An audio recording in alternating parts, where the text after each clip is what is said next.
Hello, welcome to the Reloading Podcast here on the Firearms Radio Network. Coming to you live on a Thursday night because some jackass's schedule was screwed up on Tuesday night because he had to take his brother to go get glasses because his brother's blind as shit without glasses. And he broke his glasses. So yeah, that was my Tuesday night. And then other people had other things going on. So since it was all kerfuffled anyway, we just moved it to Thursday. So anyway, so it's been an interesting couple hours here in the States. We're not going to talk about it because, yeah, we could go on for days about all that crap. So we're here to talk about reloading and other fun stuff. So I have to come up with one though. So Paul Nelson, who lives in Fibland, also known as Illinois. They were talking to him, and he said, so Idaho Rogers said, we had an election. I didn't know that. I was sure hoping Ronald Reagan got reelected. And Nelson said, it wasn't that type of election. He goes, no names on the ballot. You picked a spot, and they filled in the name after you handed it in. So, wow. Well, Hirschman, yeah, that's Illinois. So, anyway, okay, that's my cheap shot on Illinois this week. So, it's required as a cheesehead. Who don't like a little cheese, right? Exactly. So, Jason McKenzie gives us a shout out. He says, hey there, everyone. Jason here from all the way in Australia. Just letting you know that you all do such a good job, and I love listening to the podcast. Well, thank you, and welcome. Hey, what's up, Jason? There's a few guys on my Facebook page, Buck and Slug Reloaders. That's from your, he's from your area. You might know him. Denver Eddie. I know he's got a YouTube channel that deals in throwing big chunks of lead, from shotgun. So nice. About an ounce at a time. That's not bad. Usually a little more than that. So. Yeah, I got some big ones in the back. So you got some fun ones, but we'll talk about that a little bit. So want to give a shout out to Patriot Patch Company, patriotpatch.co. Making sure you check out everything they've got coming. They've got a bunch of new stuff. They're getting back into the limited runs. So you got to watch the website. And then if you're on Facebook, watch their Facebook group. They've got a new series of limited edition patches that they're coming out with. And they usually launch them about 2:00 Central on Fridays. There's usually like 100 or 200 only to order. So it's fun. They're sweet. So. But yeah, some awesome stuff. And thanks to Sean and the gang over at Firearms Radio Network for giving us a place to hang out every week. So this is what I've been doing. I can get the cord untangled. I have been putting a new top on my bench, and then I've got my lineman over there to put together yet. So I thought about doing it during the show, but that would be kind of rude. So. But I've got an actual monitor stand coming tomorrow. So next week, I'll actually have 2 monitors up here up against the wall. So that'll be nice. They'll be out of the way. And then I'm going to make a mounting bracket for this. So it's up out of the way too. And should be pretty good because this is can you see? No, not enough light over here. Sorry. But this is actually 1.5 inch plywood. I was going to say 2 pieces of 3/4 inch plywood. You done good, Bubba. Yep. The only thing I'm worried about is it rocking. So I may have to add, we're going to see how it goes after I get the actual mount up and see. But I may have to put a 4x4 right here and run it down and do the same over here as a brace. We'll see. Yeah. I'm hoping I don't have to, but if I have to, it's 5 minutes work. So, well, you need to the other thing is too, Mike. You could go underneath and you could put a cleat of 3/4 material on the bottom of that and up against the. No, the entire dresser tips. Oh. Okay. Well, you better fasten that dresser to the floor. So that's why I'm going to put the 4x4s in there. So Okay. you can make it tip. I don't know if it's going to do it when I actually get a press mounted though, because it physics and all that fun stuff. Long story. So, but yeah, so I got it stained, got it put together. Now it's just a matter of getting everything else organized around it. Still working on getting all the other crap out of this room, and then getting all the reloading stuff in this room. So I decided to go. Huh? Well, when you're done with your place, you can come on down to mine. Because I tell you what, man, my garage is an absolute mess. I got a 3-car garage, and there's not a set of wheels in it. It's just all my there's all my crap in there, man. You know, it's awful. So I need to do something in there, but you know, whatever. Sounds about normal.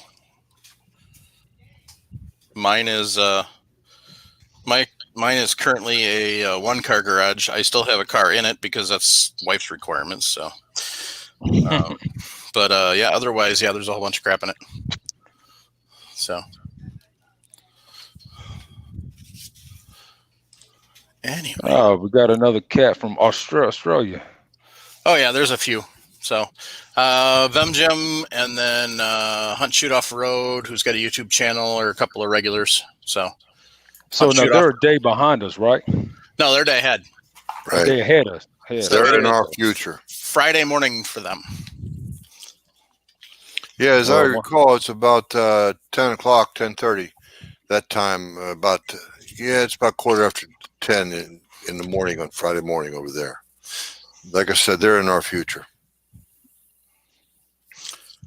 I can tell you exactly. It is actually 11:13 a.m. right now where Rob is. That's right. I forgot about daylight savings time going away. Yep. So all that fun stuff. Idaho Rogers, Semper Fi, brother.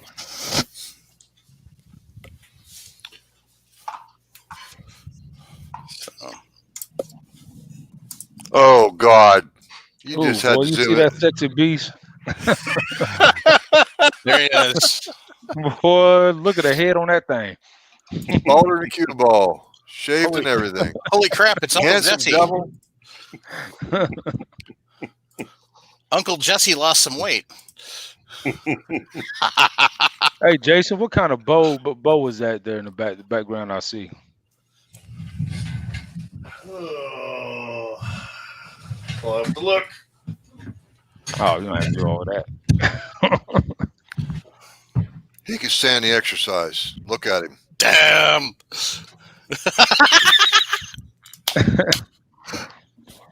Oh, Chris. The crayon eaters have arrived. Yes, we have indeed. Give me my Crayolas. I like the purple ones. It's my favorite. Grape. Oh my goodness. This is going to be nothing but a military bashing tonight. Hey, you guys do know we got a birthday here soon in a few days. Yeah, so. I heard there's a rumor about that. Something's a few hundred. Yeah, a couple hundred years old and some change. Who cares? I mean, who cares? This is coming from a guy who used to be a drill sergeant for the Young Marines. Yeah. Also coming from a guy who attended and danced with a few young Marines at the Young Marine Ball. Yeah. Oh, good grief! Oh boy, I'm gonna tell you what, those girls, they held me to the standard. Yeah, I miss the balls, man. I may or may not remember quite a few of them. But that's neither here or there. Yeah, like I said, Young Marines, not Marine Corps. Do you know what the Marine Corps League is, right? Right, Leon? What's that? You know what the Marine Corps League? It's an association. Oh, yeah. Okay. Yeah. Young Marines is an organization created and sponsored by the Marine Corps League.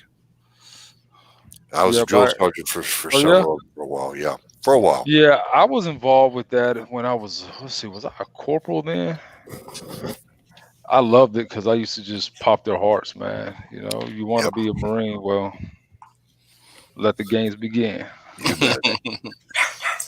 You bet. Great flavored Crayolas. Sorry, guys, got my little girl. All Yeah, right, no you gotta worries. listen to mommy, okay? All right, I love you. Shh, I'm doing. This is like broadcast, like all over the place, y'all. It's my first time. Sorry, please shut the door. No worries. No worries at all. So what has everybody else been doing? Jason? I ordered a chronograph today.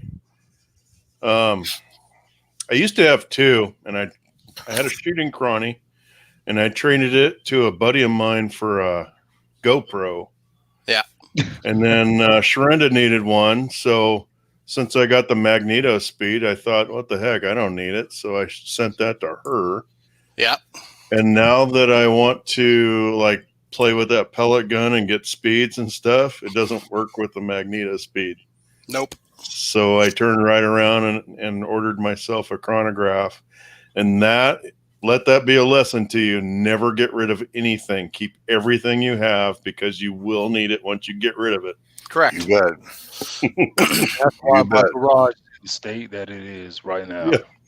That's why Paul Exactly. Nelson has 30 boxes of reloading gear. He's moving to Indiana. Jason, you'll be amazed how consistent that air rifle will shoot those pellets over that chronograph. So, Jason, what'd you order? The same one, the Caldwell. Nice. I was happy with it, so I just went It's with that actually a again. really nice. Yeah, it's not chronograph. bad. Mhm. It's not bad at all. So, did you get the one that has the option to where you can download the app Yep. and it sends the data? Yeah, see, I like that. I had one of those. I sold it for some reason. I forget why. And I ended up getting a Magneto Speed that I actually shot the bayonet with one with one of my slugs. So I had to get a new bayonet. I thought it was impossible to shoot one of those. Man, Oh, no. see, I did too, but No, it's definitely not because I tore that son of a bitch smooth off. And then I'm not sure. I'm not sure if you guys know, but shopgoodwill.com. I bought a lot of great hunting stuff off there. I actually brought a Crony Master for like $30 shipped off that place, man. So that's one of Off what kept place? secrets. It's shopgoodwill.com. Oh, okay. I bought a few mechs off there too. So, I browse on there from time to time, when someone dies, the grandkids just throw all this shit on there and sell off their life. But I put it to good use though. So You bet.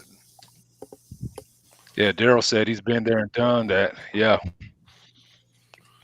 Shot That'd it be Daryl smooth off. Guyton. Yep. Daryl Guyton.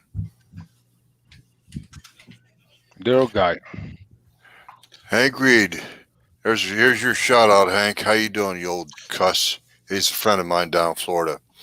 And he wants to see a video of you shooting a bayonet off your Magneto Speed. No. I tell you what, you send me $85 where I can get a new one, and I'll gladly shoot the hell out of this one because that's how much it cost me to replace it. I got a feeling this is going to be hard for Hookem to edit. You know that? He's got a edit. Hookem does a pretty good job of editing out the trash. There ain't a whole lot of trash so far. Nope. This is pure gold. So, Jason, is that upgraded so you can use Bluetooth, or you still got to use the cable? Cable. So, I've got a couple other shooting stuff that uses Bluetooth, and honestly, it's sketchy. It's a hit or miss. Is it? Yeah. My chronograph Bluetooth. What's that? My chronograph Bluetooth. What do you got? I have the Competition Electronics, the DLX. Oh, okay. I haven't had a that problem with it. It's got a nice app. Let me see if I can pull Yeah. the app up real quick. So Well, seeing how my range is in my backyard, I just figured why spend the extra $15 or whatever it was. Right. It just doesn't matter. Hey, did you see the new? Let me. So here, when it links up my chronograph, and this is a load with some PPU factory ammo, what I'll do is just set your load, and what I'll read off. Actually, it announces to you what your load is, Nice. and it keeps track of it. And you can do a bar graph. So, but it's a nice Yeah, that's pretty sweet. chronograph. That looks Nice pretty thing cool. about it, say you shoot it, I think they cover half of it. They'll give you half credit towards a new one. Good. Wow. Oh, nice. What was that one? Nice. I'll tell you. The DLX. What was the company again? Competition Electronics. They're out of Rockford, Illinois. Nice. Local for you. Oh, yeah. Yeah, you can get right now Graphs and Sons. I think it's probably out of stock, but oh no, in stock, $115. Nice. Not bad. Hey, have you guys ever played around with that Lab Ray radar? Yes, I have one.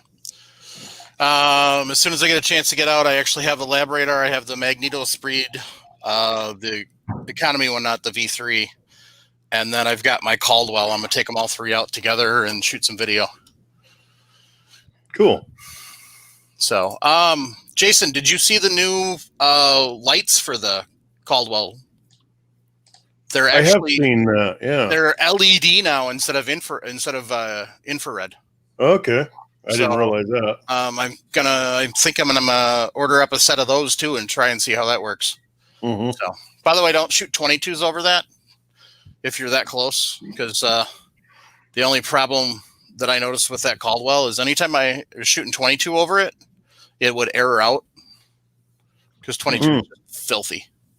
Because it would just coat the lens. So that would Okay. be the advantage of the other Caldwell. The newer one is upside down. So you Right. can't.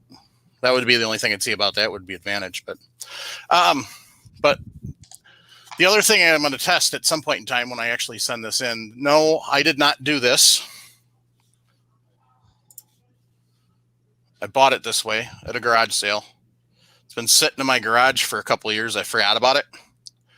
I paid $20 for the entire Chrony. Everything else is perfect.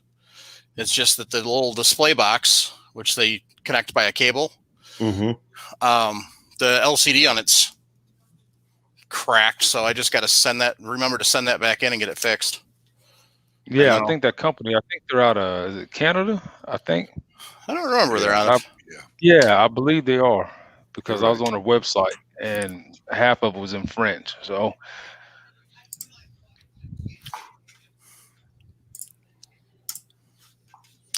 Yeah.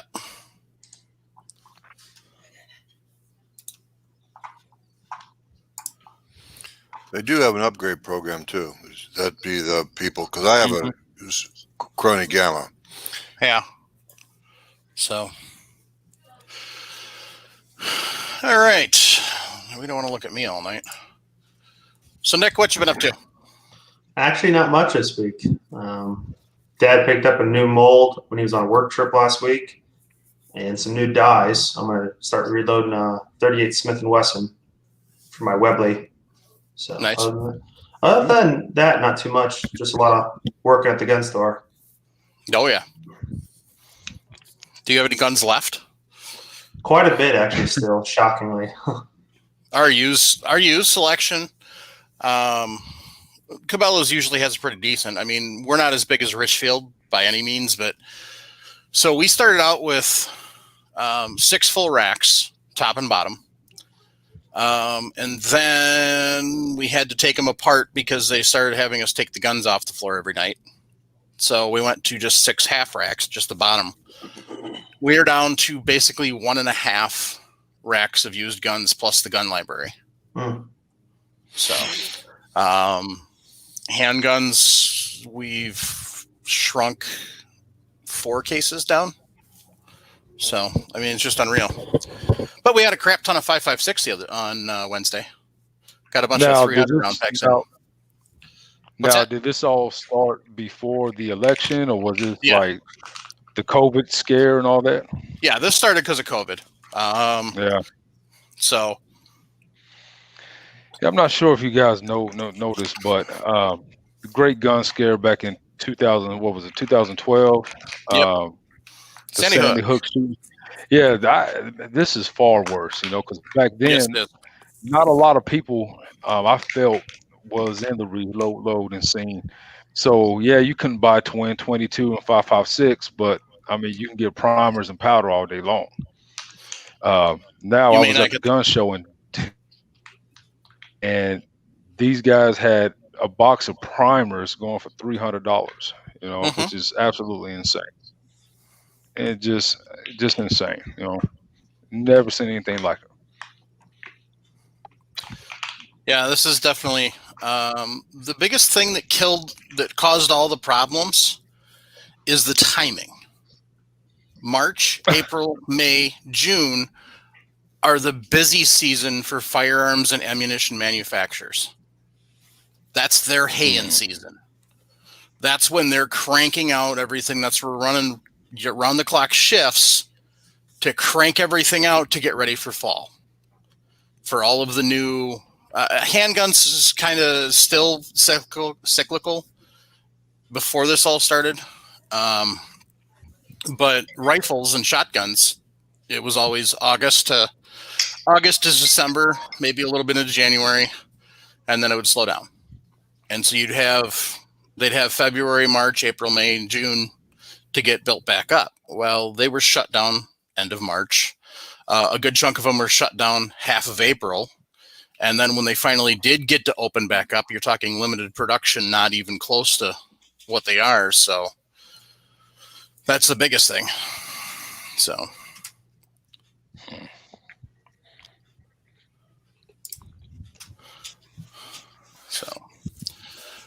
Travis, welcome to the fun. Hello, all. So we were just kind of talking what we've all been doing. I showed off how my bench is progressing. I seen that. Are you gonna put some? Fill me in. What all are you doing to that bench top? As you know, I built one just recently, so I'm super interested right now. That's my wheelhouse right now. I'm interested in this. Well, I put the second piece on, so I've got 2 3/4 inch chunks of plywood on here now. The top I just anchored down with screws to the bottom one, and then I'm gonna put on this corner I'm gonna put the Lyman Universal, and then probably this corner where the Apple's sitting right now is probably going to be my Lee bench. My Lee Universal bench mount. Okay, that's what I was going to ask you next. Yeah, that's definitely coming in from the garage. I've got the drawers of the original dresser underneath here for storage. So a whole bunch of the small stuff, like all my little scales and powder funnels and stuff like that, are going to go in there. So you gonna have anything like a wall right in front of you to put stuff, or you gonna build anything? Maybe. But see, I'm going to have the computer monitors on here on the backside here too. Okay. So my computer monitors are going to be right here. So that's half the back of the bench. Mm-hmm. So, and then there's a window here that I really like looking out when it's nice out. So I probably won't.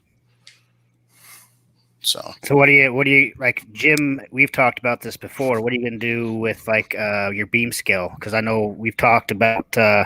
See, I have a shelving unit right there. Okay, so that's where you're going to put that.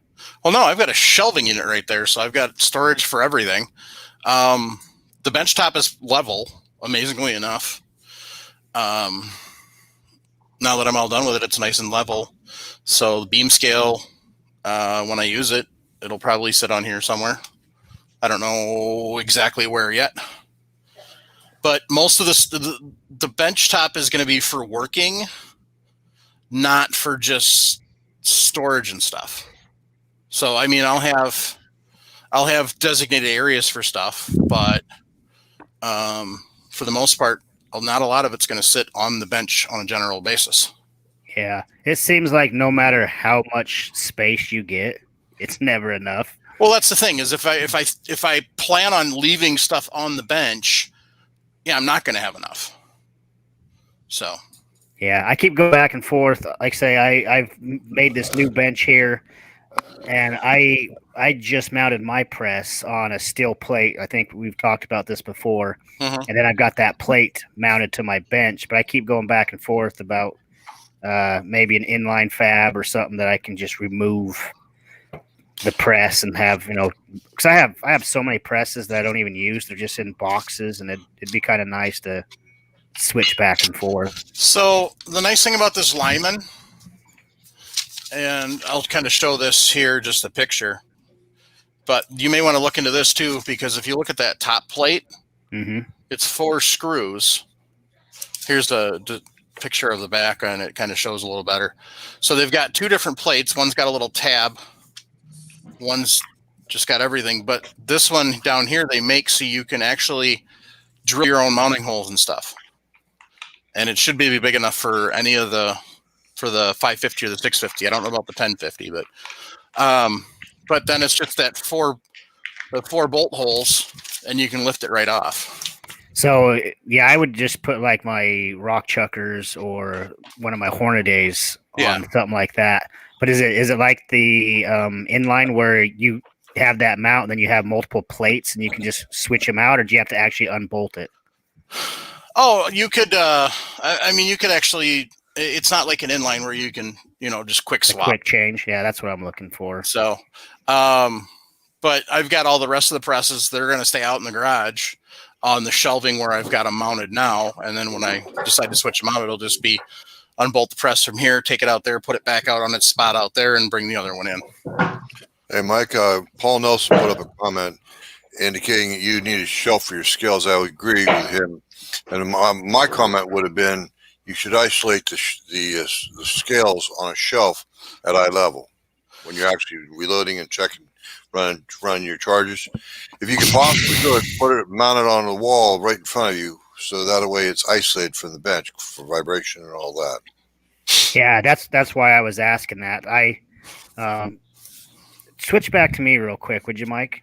Yeah, I'm gonna switch off. I'm this is still a work in progress. I gotta run electricity. Oh. Whoops. Haha. Wrong button. Let's see. You see, there's the new area right there, and like Jim's talking, you can see. I hate how this works. Right there, I got that shelf that I built. So the wall's painted, so things are masked off, and that's why everything's on the table here. But that's where I got, like, my beam scale sits right there and some other stuff. I think it seems to be really handy when you have just a shelf to put stuff. You see, there's. So what's the advantage of having the beam scale sitting on a separate shelf? Like Jim was saying, I like to not have it vibrate is a big one for me. So like when you're pulling the press, like when I've had it, doesn't matter how sturdy my benches are, when you're pulling the handle, you'll see your scale just, I don't know. It's just probably a personal thing. I don't think it would hurt the RCBS beam scale that I use, but I agree with him. I would, if possible, isolate the vibration, just get it off your bench. I kind of like having the bench just clean and clear of stuff versus having, your scale right here and all this, being able to have it up at eye level where you can do all your reloading, just look straight up and have your scale right there. That's the way I look at it. Okay. There's the ringtone. Travis agrees with Jim. Hook 'em. I want that ringtone. Oh, good grief. Well, I'm just impressed that I can actually see his floor. I'm telling you, y'all, man, I gotta make a path out. It's just terrible. Yeah, I need to do something quick. Yeah, that's the thing, is trying to figure out how to organize everything. So, but this isn't going to be just my room. We've got the dog kennels in here, and then my wife's going to have a little craft table over in that corner. So But yeah, no, I was just kind of wondering what the point of having the separate for the scales is. So, and that's what I was wondering was it just so it's always sitting there and it's always ready to go, or, that type of thing. So, Mike, I've got a little advice for you. I'm a little older than you are. I've been married longer than you have. Yep. Get your wife's stuff out of your room. That's your room. Get it out. Don't ever let her encroach, because they keep pushing and pushing, and they get more and more stuff in there. So that's where infringement came from. Women. Hey, Jason, you're not wrong. This wall used to not be here, and her stuff kept just moving this way more and more, right? Right. And so I had to build a wall There's going to You be walled her out. there is going to be a divider between everything. So, to keep her stuff out. But yeah. So no, if she gets lippy, then I'll just toss her out into the man cave. I don't see She's not Nancy washing living up. in the garage. No, not the garage, the man cave. This is a split level ranch, No. so it's got a living room upstairs and the family room downstairs. No basement. So I'll set her up over by the cold, drafty door, so she can work over there. Yeah, right. I've met your wife, remember? I don't see her putting up with that shit either. She's out of the house enough. Surprise! Look what I did while you were gone. Yeah, you just do it. You just do Yeah, it. And then you don't let ask. 'em know. Jim, just remember there's certain times in life it is better to say I'm sorry than may I. It's better to ask for forgiveness than it is to get permission. Purchasing firearms, purchasing reloading equipment, purchasing reloading supplies, moving her stuff around into your areas that she tried to sneak into. Yeah, I mean it's all that same thing. Yeah, this whole project came about for me. I just so we got an echo there, but I mentioned it to my wife, and then she came home one day and the wall was already built, and I mean you can't tear it down at that point. No, definitely can't. Man, I tell you what, I can't build a birdhouse, so I don't know how they a wall up that damn fast. Well, Leon, let me ask you a question. By now, you can tell we're going through what we did in Guns and Reloading for the last week. Did you do anything in the Guns and Reloading area? Absolutely. My mind is always churning, man. Just coming up with new ideas and stuff. Just today, and I'm talking about like far as shotgun and slugs go. But today, I got a M&P or an MP mode. I bought it from some guy, and I cast a whole bunch of some 300 blackouts. But I got a slug mode I've had for a while. I'm kind of like a collector of those things, and I haven't actually put this thing to use yet.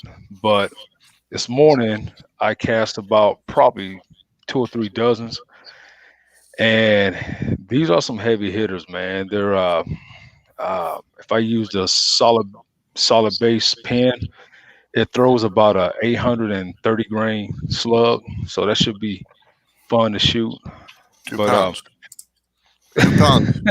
2 pounds of lead coming out your bore at one time.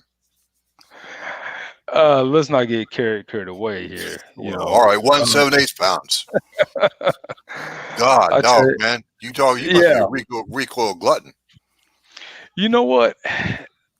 A lot of my friends, man, I shoot a 300 Win Mag, and man, my buddies, they won't touch it.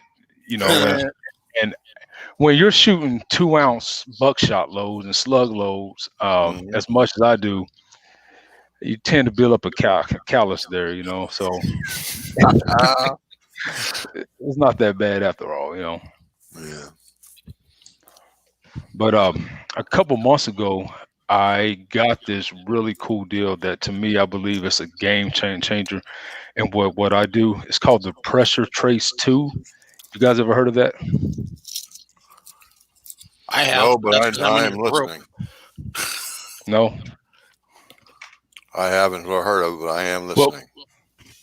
Man, this thing is great, right? So past 5 or 6 years, when I develop a load, right, and there's not a lot of data for like slugs and buckshot, especially the stuff that I do. So I would have to send my loads off and have the pressure test or check. And that gets expensive. The place I use, they used to charge or they charge $5 per round, and you got to send 6 rounds to them. They take 1 round, they tear it down, and they make sure that it, what you say is in that slug is what's actually in there. And I will send 5 or 6 lots at a time, But then I found out that there's this deal out there called the Pressure Trace 2. And what it is you got this data acquisition unit here, right? Let me see if just a simple little box here, right? You guys see that? So Okay. you got this cable that attaches to the unit, and you actually glue a strain gauge over the chamber of your barrel. Right. And you download the software. The software is all Bluetooth, so I have to bring my laptop out to the range, but it actually gives you a peak pressure of your load. And is by measuring the barrel stretch.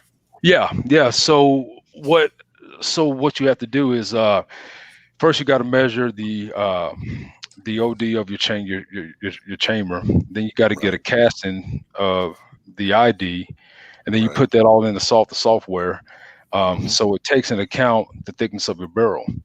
Then you place that strain gauge over over the area of your barrel, and you're good to go.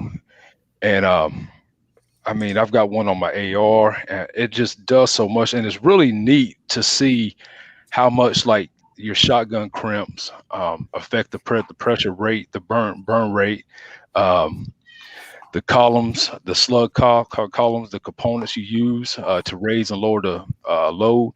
It's just so crazy, and I am a ballistics geek. Okay, so it's just so neat for me to actually see what's going on inside of my shotgun. Every time I stick a load in there and shoot it. So I'm really stoked over this thing, man.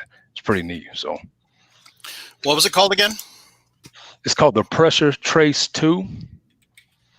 And it comes with this ballistic software, and I've spent hours on this thing. I mean, you can get as far down that rabbit hole as you can. Talks, with all the different ballistic coefficients, and I mean, it's just absolutely wonderful, guys. I mean, it's awesome. So it's kind of pricey. I think this whole deal cost me around $600, but I've already paid for it. Just this year alone, because I average probably about $1,100 a year, and sending my loads off to get tested. So now I can do it all from here. So Guam Bomb Poppy 671. What's up, man? What's going on, brother? Leon told me a lot about buckshot reload. Oh man. Leon, I did want to ask you a question. Do you also chronograph your ammo? Yep, I do. Good man. Good man. Yeah. So all that goes, like, you can enter all that data into the software, and it just gives you more of a better snapshot of what you got going on. I say probably 80% of the reloading I do is slugs and buckshot. So we're kind of like the bastard kids, where we don't get that much attention paid to us. So that's why I started my Facebook page, to see if I can get We need to get you acquainted with a friend of mine. And, we need to get you acquainted with a friend of mine called Salvatore Cincamani. Started off. He got me interested in buckshot reloading because he put together a buck and ball load. It's reminiscent of Man, the shotgun is so dynamic, man. I mean, if you can put it in if you can fit it in a shotgun shell, you can fire that some bitch. I just loaded some Pop-Tarts, right? Some Pop-Tarts in the shotgun shell for my kids, just because I was bored. That's awesome. You and that insane idiot Tough Later Mouse. You and Tough Later Mouse need to get together. All right. He's an insane wacko. Yeah, he is, man. I like old Jeff. He's good Oh people. yeah, good man. So Is that it for the week, there, Leon? that's pretty much all I got going on. Okay. I know Mike had a quick question. I believe was it on roll crimp, like when Yeah, the we're roll crimp. Yeah, we're going to talk about roll crimping, and so what's the advantage of roll crimping? Obviously, slugs is one reason to roll crimp, but I mean, as far as regular shot loads, what would the advantage of using a what the heck? Like a roll crimp? Yeah, the end cap or the paper cap or whatever, however you call it in. Yeah, you talk about the overshot card, right? That's it. Yeah. So there's a few things, right? First off, when you roll crimp, you actually produce less pressure than if you loaded that same load up with a 6-point crimp or 8-point crimp.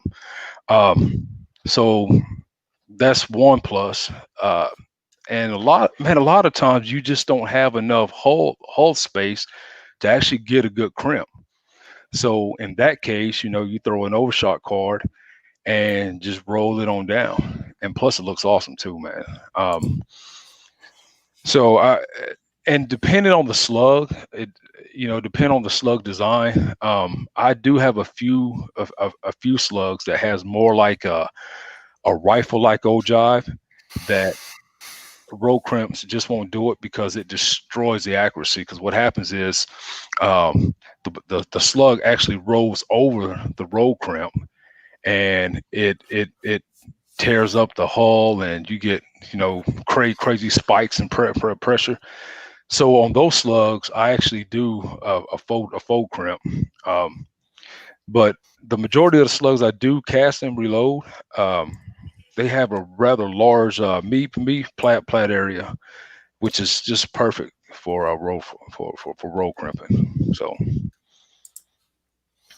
okay. So what do you need to roll crimp?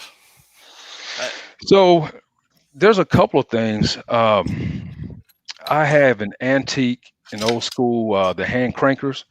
This thing is probably 100 some years old, and it works great. You basically you attach it to your bench, and you put your hull in, and you just roll it. Exactly, that's it. Yep. And I know what I should have went and grabbed myself, but anyway, nowadays, man, I have a just a drill press and an actual roll crimp die, I guess, if you will. And you put that, you chuck it up in your drill press, put a little lube on it, and man, just go from there, just low and slow, kind of like you're cooking a brisket, man, low and slow. Nice. So that's one like BPI carries, right? Yeah. Now, I love BPI. Those guys have gotten so much of my money over the years. They sponsor my Facebook page. I got a great relationship with all those guys there, but I am not a fan of their roll crimper. Okay. And the reason why I'm not, it seems like the crimps that it produce, the mouth of it is really thick, and it kind of squares off. The one I've been using now, I got it from the Reloaders Network. It's a 4-pin, has four pins inside, and man, I'm in love with that thing. Your loads actually look like factory loads. it's awesome. And shotgunning, consistency in your crimps is absolutely everything. From the pattern of your buckshot, because all the buckshot loads I test them at between 50 and 80 yards, and also the accuracy of your slugs. So that crimp is very important to get consistent crimps every single time. What do you do for optics on your shotgun, Leon? Man, you know what? I run so many different scopes. On On one of my guns, I've got about, let's see, I got about 7 or 8 just dedicated slug guns. I've got everything from the Cabela's brand slug scope, which is great. Yeah. I got the Nikon. I think it's the BDC. I got Bushnells from Dusk Till Dawn. And let's see, there's one. And I got the True Glow, the Turkey Strutter. It's a little cheap scope. It's a fixed power scope, but I like the scope because it was designed to be shot on turkey guns. And if you guys turkey hunt like I do, if that damn thing can withstand the recoil from a 3.5-inch 12 gauge, then it can suit my needs all. So and I'm shooting out to about 200 yards. It just depends on the gun and the load. So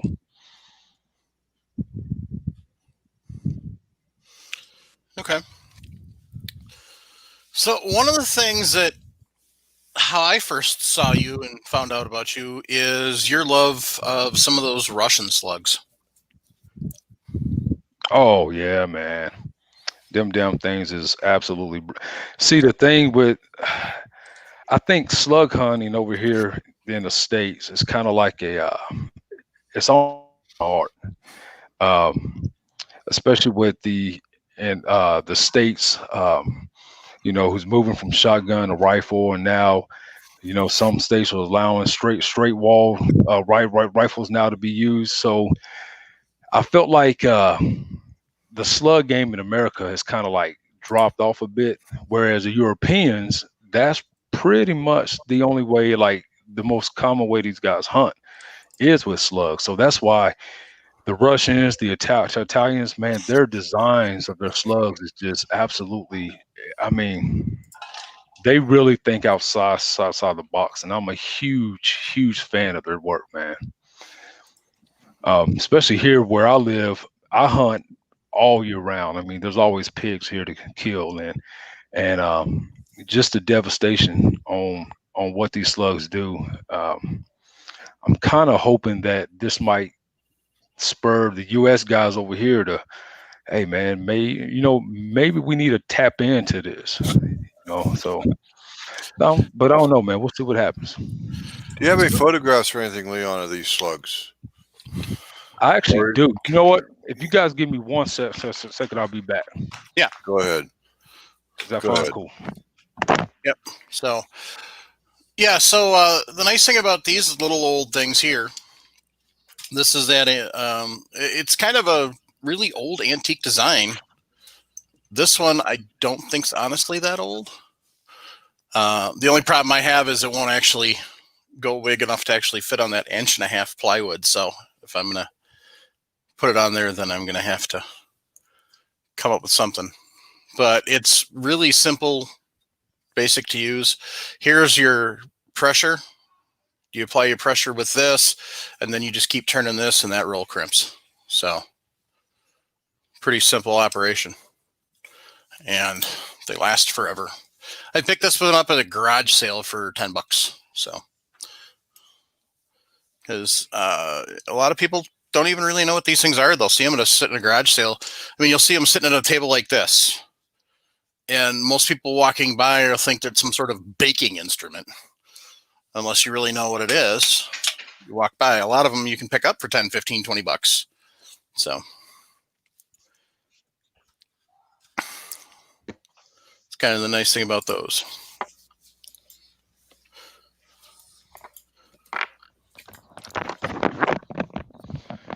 All right, so this slug right here, right? It's from a company called Sabrog. I think that's how you say it. I think it's probably not how you say it, but I'm just going to roll with it anyway. And it's called the Botfly, right? So the slug looks like, it looked like this at first. Hold on. It's got the hollow point. It's got a hole right there in the center that you attach your man, I can't stand this camera. You attach your wad to, right? And you can see the screw right there. And basically, this style slug is called a plumbata style slug. And the purpose of the wad staying attached to the slug is that's what gives it its accuracy, right? And here's here's one that's unfired, but you can shoot these through smooth or rifle barrels. Um, if you can kind of think of how a like the fletchings on the arrow works, right? Right. This will be the fletchings here, you know. And this slug, so my son, he shot this buck. It was about a 50-yard shot, hit him right in the heart, perfect shot. Shot hit low, then deflected up, and it was just lodged on the opposite side. Uh, it got his heart totally destroyed, the lung, and look how wide. I think at the widest, this thing expanded to I want to say an inch and a quarter, but it's just devastating. I mean, You nasty. can still see the screw in it. Still see the screw in it. So Let me that's, yeah. Now, Leon, I know when those slugs first came over from Russia, the problem with those was getting the wads. The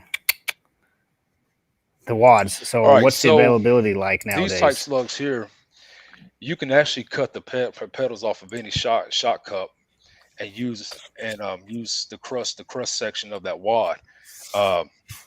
Ballistic Products actually sells the 18 millimeter version of this wad here. This wad is not available in the States, but so you can actually get wads for these type slugs, the one that has the hole all the way through.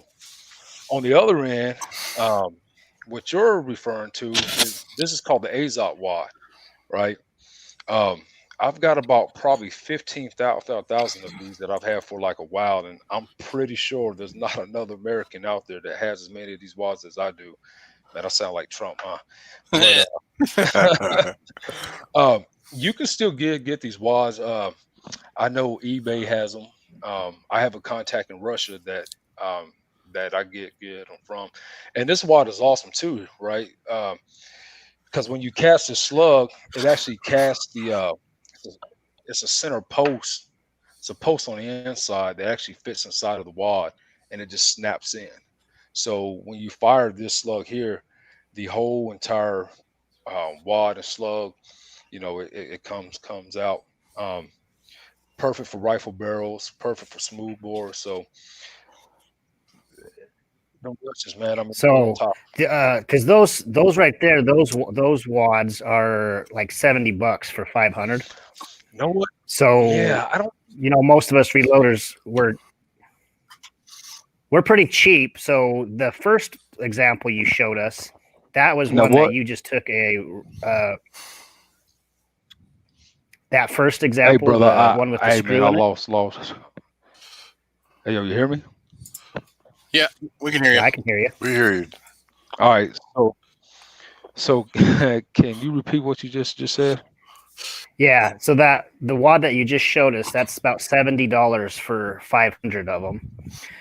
Yeah, that one. Yeah, it's pretty. So the first option that you showed us, that one you cut the pedals off and you used a screw.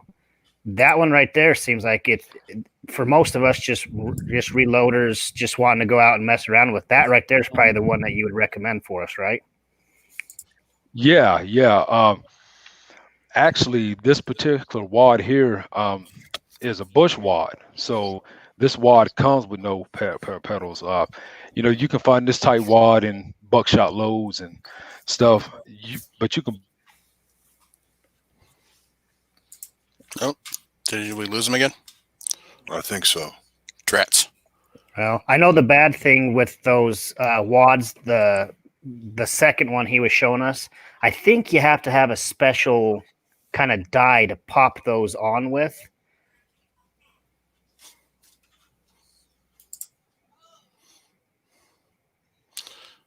But I want to figure this out because I need some slugs for 3-gun season next year, and I'm hoping. I've been looking at these Russian slug molds for a while, and I thought you had to basically get that special wad for them. I know I've seen pictures of the ones that he had the screw through, but I thought it was still the same thing. But the screw was just an extra kind of security. But because I hear those Russian slugs are super accurate. Yeah, that's the one thing I've seen from a lot of his testing is they're accurate. Whoops. Well, if people are interested, you can go over to the Reloaders Network and go up to the shop. And I'm actually putting a link in for the roll crimper from the Reloaders Network, and then I'm also going to put a link in for the slugs. Okay. It looks like they do have the Svorog shotgun, the Paradox. That's pretty good mold, from what I understand. But you can get a starter kit with that. You can just get just the mold. There's quite a few options. And the nice thing with those Russian molds is you can have different pins. So you can get a little bit different hollow point cavity and stuff in those, if I remember right. Yeah.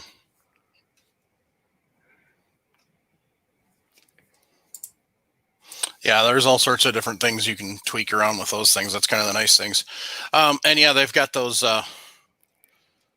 the wads on there. Hey, Mike, do you see the private chat? Nope. Oh, there we go. Sorry, I was on a different screen. There you go. Welcome back. All right, sorry guys, I don't know what the hell happened, but Joys you of was asking about technology. wads, right? Yep. Yeah. So the best bet to break into the slug game would be to get the bush wads. You know, that's probably the easiest route to go. I'm a fanatic when it comes to this stuff, so if I can get my hands on it, I'm gonna buy it.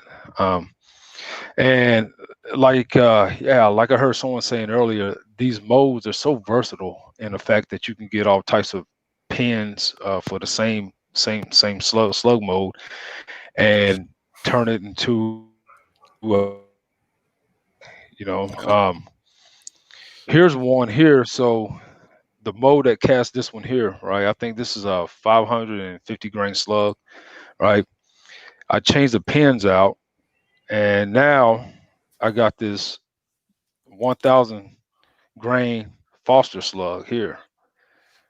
As I'm not sure what I'm gonna use it for, but it's just nice to know I have it though, you know. So Right.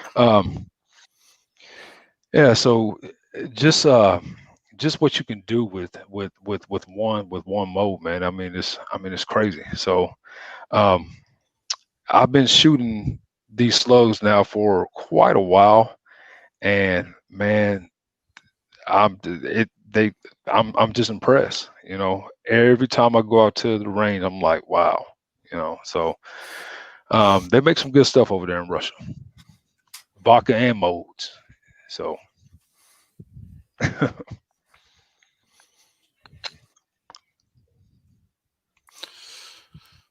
So what's so with the Foster slugs for years and years and years and years and years, the molds would put the rifling on the slug. But now, well, those, yeah. Now they don't. Well, the rifling in the old school style rifle slugs, those slugs was actually swaged. So that's why you won't find a mold now that has the vertical kind of slant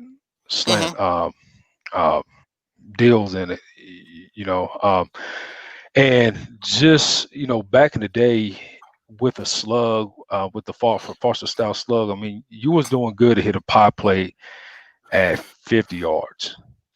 And just with the technology and different types of powder, shotguns, you know, barrels. I mean, you can stretch these slugs out now, out to a good range nowadays. You know, one of the criteria that I look for when I'm doing my low workups is I shoot for at least 2 to 3 inches at 100 yards.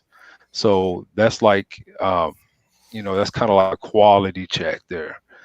And if you put the time into it, you can definitely do it. When I started doing this probably about maybe 6 or 8 years ago, I got an invite to go hunt at my friend's place.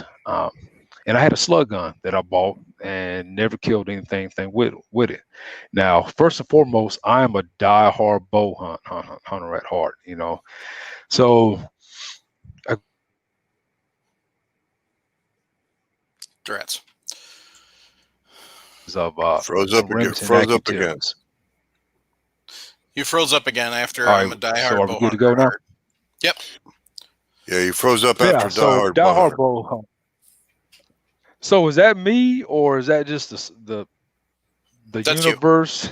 I mean, what's going on here? Unfortunately, it's just you. Oh, it was me. Damn it, sorry. No Okay, problem. Leon, let me Well, I ask you. might have to. Let me ask you a selfish question for me personally.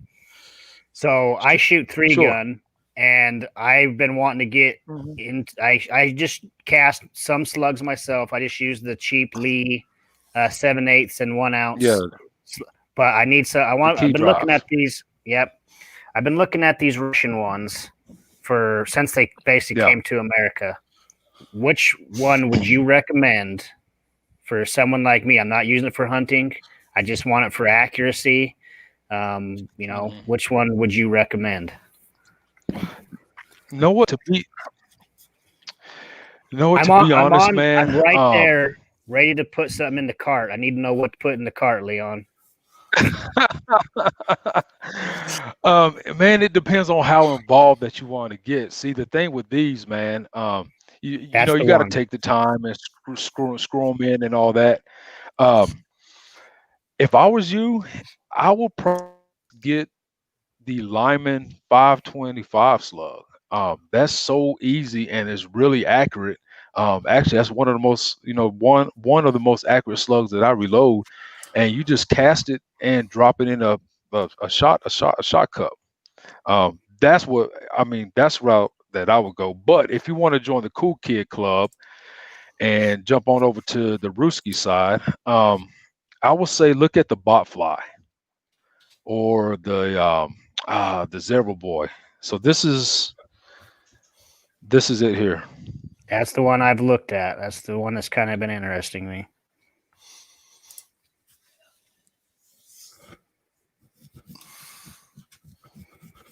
I do believe Leon froze up again. Computer boy, I tell you what.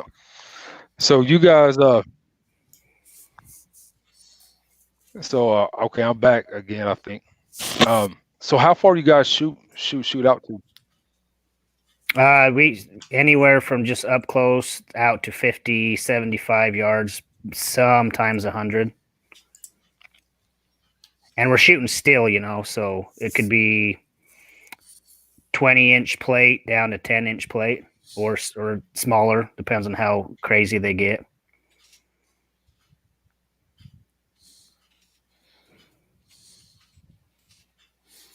He's froze up again. Man, God bless America, guys. I don't know what's going on. I don't know. It must be the election or something, man. I don't know. You're still among friends, Leon. Don't worry about it. But yeah, I would probably go with the.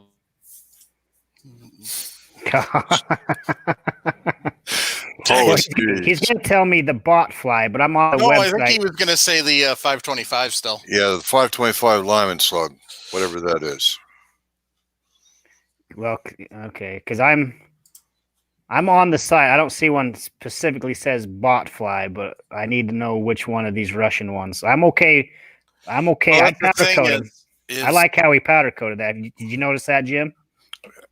I was going to ask about that, but I knew you'd taken fry my cookies for that. So you enjoy.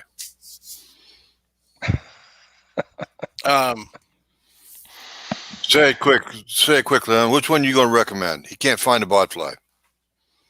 The Zebra Boy slug. It's the same design. The same design. So Idaho Rogers USMC, he asked if I have a YouTube channel. I do. It's called Buck and Slug Reloaders. I will have a link in the show notes for it. Thank you. You bet. And Chris Sharp put an excellent And comment in. it's just He my wants luck to make that a my note. He wants to make a note of the fact that someone besides Travis is getting to spend his money. Leon is getting Travis to spend his money rather than him spending our money. Travis usually gets everybody else to. No, I like to well, the spend good money thing on with me, stuff. man. Well, the good thing with me is each time these guys, when they come out with the design, they reach out to me and say, "Hey, if I send you this mold, will you do your thing with it?" And absolutely, So I figure if they go through all the hard work of sending that mold, 8,000 miles away, then I'm gonna put my all into it and try to create the best load I can with it.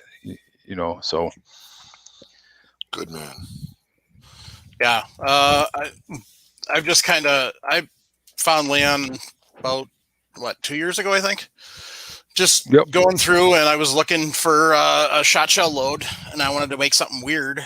And I asked somebody that I know, and they said, "Have you seen what Leon does?" I said, "Leon who?" So said, "Get your ass over to Buck and Slug Reloaders on Facebook." I'm like, okay. So I logged, I joined the page, and yeah, I just saw the stuff that it's fun watching, and it's just great learning because you don't just do it. Even on the Facebook page, you explain what you're doing. So that's the thing that I like. Yeah. There's a lot of science behind this stuff. And I just dive into it. I mean, a lot of times we do what we do, but we don't actually know why we do it or the physics behind it. And that's right up my alley, man, with my degree and my background and everything. I kind of tend to get off in the weeds when it comes to the nerdy stuff a bit, but being a Marine, I do a great job of breaking it down shotgun style. So where the average Joe who does what we do can actually understand and get an idea of it's not you just throwing some shit up in a shotgun shell and it goes out your barrel and you're praying that it'll hit or not. There's always a method to the madness. And there's a lot of stuff that we tend to overlook, like the condition of your wads. What's your wads look like? Is your shotgun hull, is it tearing? Is it crinkling? All that stuff, you need to pay attention to it, because that can solve a lot of issues that you're having out there on the range. I think reloading shotgun is so much more dynamic, frustrating, and rewarding than rifle. And I'll say that because you take a shotgun shell, right? And there's so many components inside that shell that makes up that slug card column. You can do a simple swap as maybe changing a gas seal, keep everything else the same, and you might go from shooting 1.5 inches at 50 yards to now you're not even hit. I mean, you're not even close to the target. So it's so finicky, but it's kind of like it's kind of like a challenge for me to figure it out. And I put a lot of lead down range, a lot of trial and error. And if I can save anybody from burning through powders and lead, and so they don't make the same mistakes that I make, hey, man, I'm all for it. And that's exactly why I started that group. I guess it's been about 3 years ago now. I started it off. I think we had 50 guys the first month, and now I think we're hitting on 5,000 or so.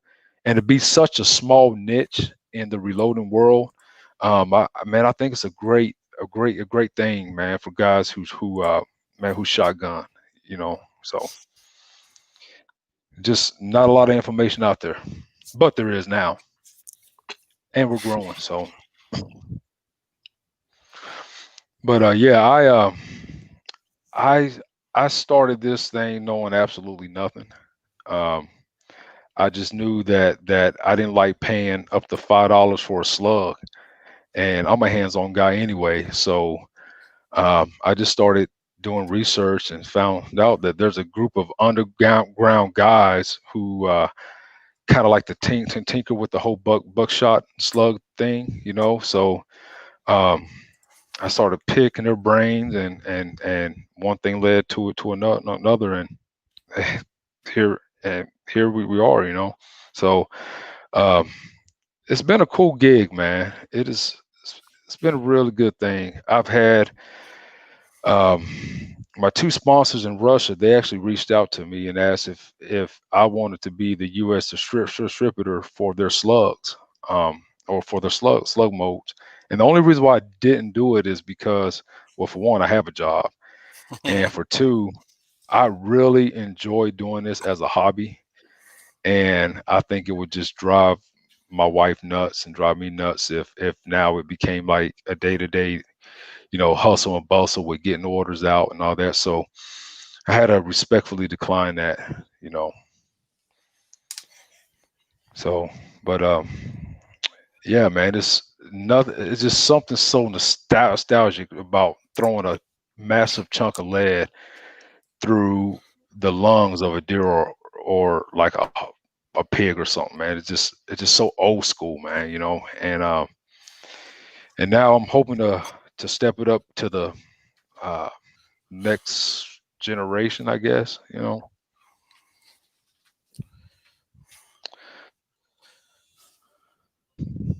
High-tech shotgun slugging.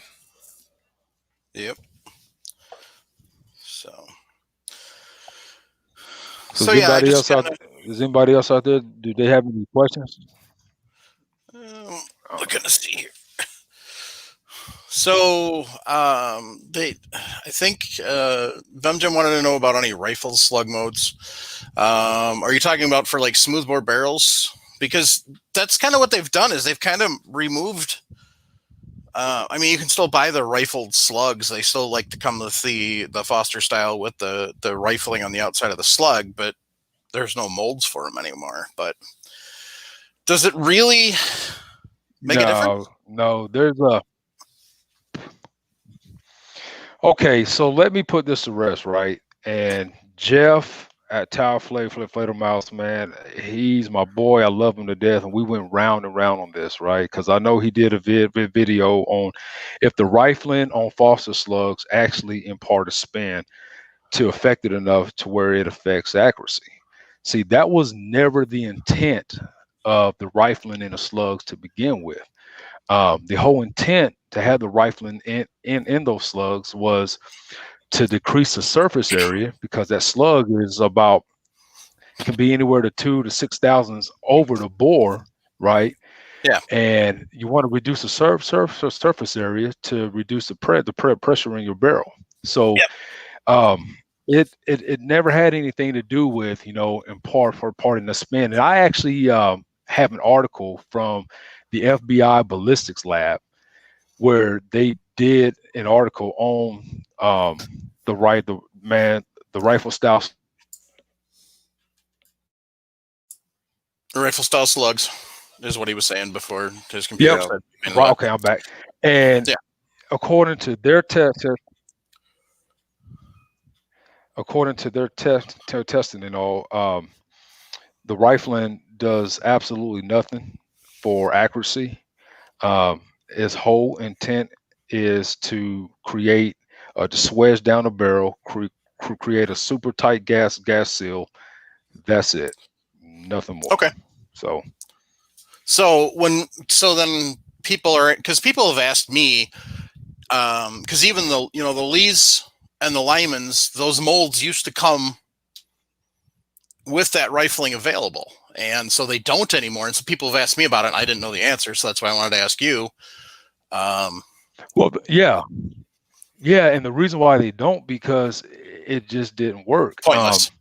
Lyman was on to something when they came out with that swedging little tool. But the whole flaw in the design of that slug is that that mold throws on slugs way too small. Okay. So there's not enough swedging that you can do to get it out to where it needs to be. So and the alignment mode I have, it drops them at I think it's at 0.712 or something. Yeah. And we should be up around the 730-ish, to get a good tight seal. So I mean, that's why it was a great concept, but it was just a poor design in the actual slug itself. Okay. So Guam Bomb Poppy 671 asks, what is my top buckshot powder? Man, I am a big fan of Blue Dot and steel. And I really love steel because you can get faster velocities on a lower curve when it comes to pressure.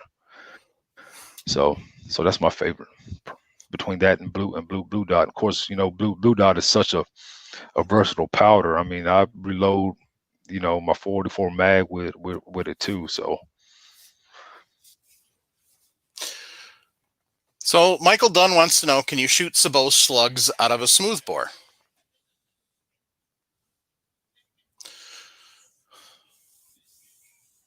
Dang it.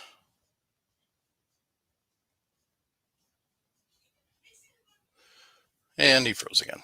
So Come on back, Leon. We need you here. Yeah, I know he can't hear me. All I right. hate it. Okay, there we go. This is killing me, guys. I'm sorry. So the question was, can you shoot and it's pronounced Sabot slugs out of a smoothbore? Me, man. But not with any type of accuracy. Okay.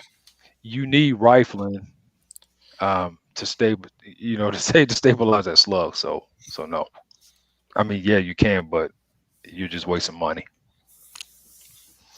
Okay. Guys, I don't know what's going on with my internet.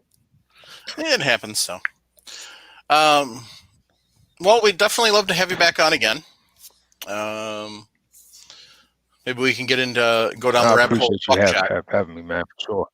So I know you do some playing with buckshot. Oh, yes. And some fells too. So we'd love to have you on for another episode of that. So, sure. We'll bring Sal on too. So, because he plays around with a lot of buckshot too. Yep. So, because that's the thing is, awesome. I do basic shot shell. I do your trap loads and I've dabbled into steel a couple times, but nothing serious. But I've not played around with slugs and I've not played around with buckshot. So that's why it's really nice to have people that, do a lot of playing around with that to have on and talk. So. Oh, you can get as evil as you want with it, man. So, but, all right. So here's a question. Here's a question. Have you tested this? Your rifled choke tubes. Have you ever tried those against a fully rifled barrel to see if they're actually even worth buying? So what was that again, man? My shit is so you know how you got, like, say you got an 870 and it's a smooth bore and they make those. Carlson makes the rifled choke tubes. Oh, okay. So choke tubes, yeah. Choke tubes definitely work. It won't work quite as well as if you had a fully rifle barrel, but if you don't have $200 laying around to buy a slug barrel for your shotgun, then yeah, a lot of these choke tubes, they are worth the $30 you pay for them. So okay. Yeah, man, for sure. Well, that's kind of one of those questions that you hear. So now, what about shooting sabots out of that? Is that going to be enough of a rifling to actually make a difference? Yes, indeed, it will. I've read all types of studies and reports, and a lot of folks say that it's only the last, 4 to 6 inches of the barrel that actually make the difference. If you look at some of these old, what were they called? The Paradox shotguns. You know, they had the rifling or the straight rifling at towards the end of the barrel. So yeah, it does do enough to where it will impart a spin on that slug, and would definitely, because what happens is when you're shooting a sable slug out of a smooth bore, it's going to come out. You don't know where it's going to go. It's going to Right. tumble. You know, I've seen them do some crazy stuff. You know, but that choke tube would you know, it adds just enough to get that slug going on the right path. Mm-hmm. Okay. So yeah, it's definitely worth it for sure. All right. So, where'd that question go? Where'd it go? So GGW Reloading wants to know rifled slug in a fully rifled barrel. Pointless? Is my guessing what his question is? You know what? I've The done that Forester before, slugs? and yep, I've shot. And the problem is, yeah, you'll get some accuracy out of it, but it will lead the piss out of your barrel. You know, because sure. yeah, those Foster slugs, I mean, they're pure lead.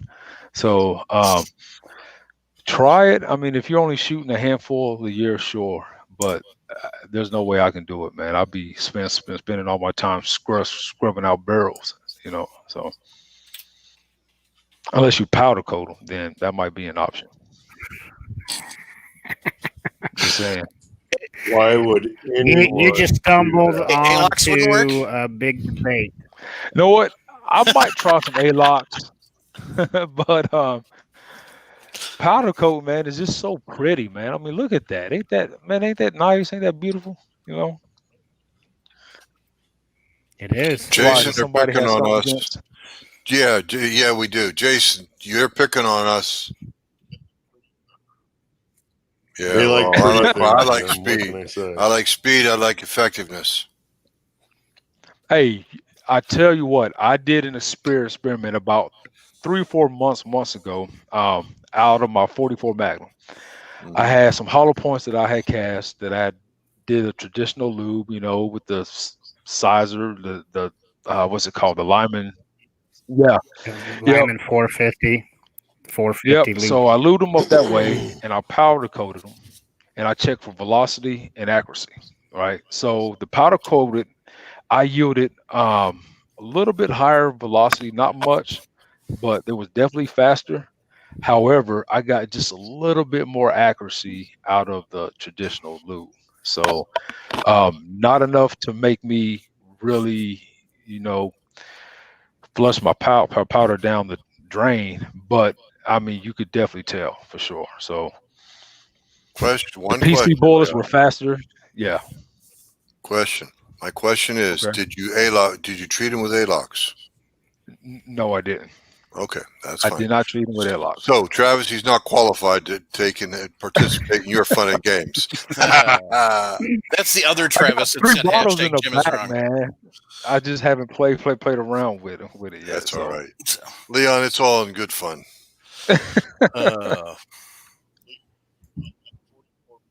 Leon, on that 44 mag test, was everything equal? Did you size your powder coated bullets after you were done and all Everything that? was the Same. The overall length, the powder, I mean, everything else was the same. The only very, very variable that changed was the coating, you know, or the lube. So Okay. That's interesting. yeah. All right. So, Michael Dunn wants to know the easiest way to powder coat. Honestly, Travis, Leon, what do you think? Throw it in a Tupperware container with airsoft BBs? you know what? I used to do that, and it kind of worked sometimes, and it kind of didn't. It all depends on what the humidity is like outside. So the drier it is, the more static that's going to charge up in your plastic. What I've been doing that's been working absolutely great, and I charge you guys with doing the same thing. I'll get a Ziploc bag. I put my powder in, some plastic BBs, my bullets, and I put them in my tumbler for about 15 minutes, and it works like a champ, guys. I'm telling you, I don't have any missing spots. Everything's nice and thick and even. So that's the way I've been doing it here. So I'm 100% with Leon. I gave up on the shake and bake method long time ago, and I hate those BBs. They're more of a pain in the butt than they're worth. I have a dedicated tumbler straight for powder coating, but yeah, I put them in a bag to keep your tumbler clean. I say I just throw all of it right in one dedicated tumbler that I have, and that's the way to go because, like Leon said, full coverage. It's works amazing for me. Like a rock tumbler or a vibratory tumbler? Vibratory. the vibratory, Seriously? yeah. Yep. Okay. Yeah, that's what I have an old Frankfurt Arsenal tumbler that I just dedicated Same just here. for powder coating. Yep. And I just put it all in that. It's perfect. So, Travis, you don't use the BBs. You just throw them in together or Yeah. throw them in with the powder coating? Yeah. Okay. Back a long time ago, Elvis Ammo, was going off on powder coating stuff, and people were putting in these plastic BBs.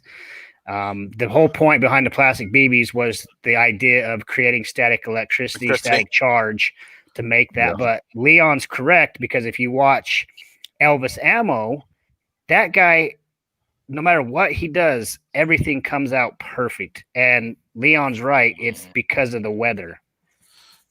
It's the humidity. Yeah. I mean, Elvis is The just in the humidity, perfect everything, place. Yeah.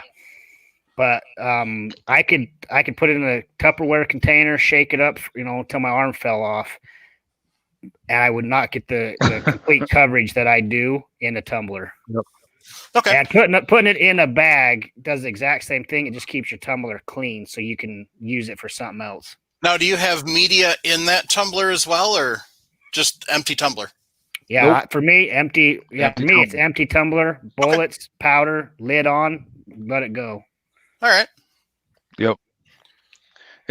And I also have a gun that I bought from I think I got it at Arbor Freight, and the gun works well too, but it's hard to get all the angles unless you have one of those little cake spinner deals. So it just Well, the other It's- problem with that is, don't you have to have the a compressor. well, you got to have the compressor to run that gun. Yep. So, Got to be set to a certain PSI too. Yeah, I don't think it's I don't think it works well for for what we do. So mhm.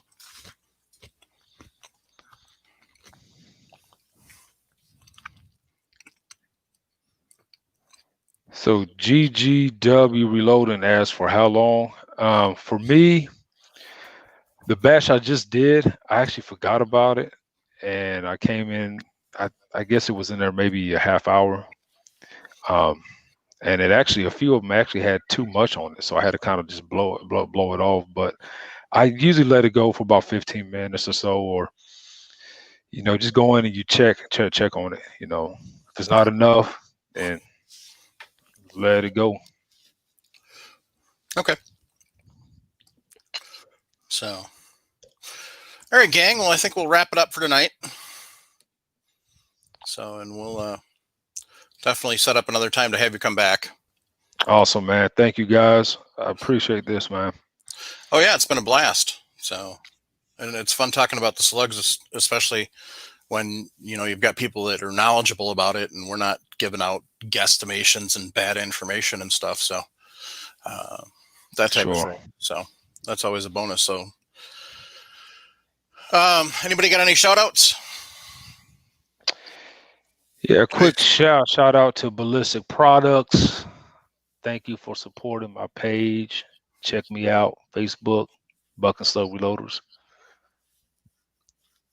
I About was just it. going to shout out that guy down under, Jason young Jason McKenzie. Then shout out to Rob from Hunt Shoot Off Road or Out Road. Yeah, Hunt Shoot Off Road. Hunt shoot off the road. I just got another awesome Brass hoodie, Goblin. Oh a yeah. brass goblin. Here, let Maybe me- we need to come up with a new one, Rob. Maybe we need to get a whole goblin for all the shotgun talk we've been doing. But it's on the gray. But yeah, I think we could put some shotgun holes right here, and replace that with There you go. a hole, and you could have the whole goblin. Well, hold on, Travis. I'll come right out and let you model it, and I'll put the holes in for you. Oh, you would, huh?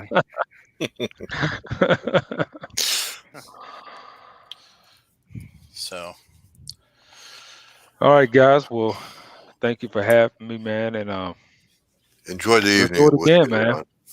yeah, All right. let's do it. you Let's bet. do it. All right, guys. Thank you. You're welcome. Taiks, Leon. Yeah. Y'all, Bye, Leon. Thank you, and Leon. go pack, go. They're up 14-3. he got the last word in. That's right. All right, gang. Special shout out to all of the people that give us a thumbs up and a like for the live shows. Everybody who appreciates downloads the podcast audio version. Thanks to everybody that swings by Firearms Radio.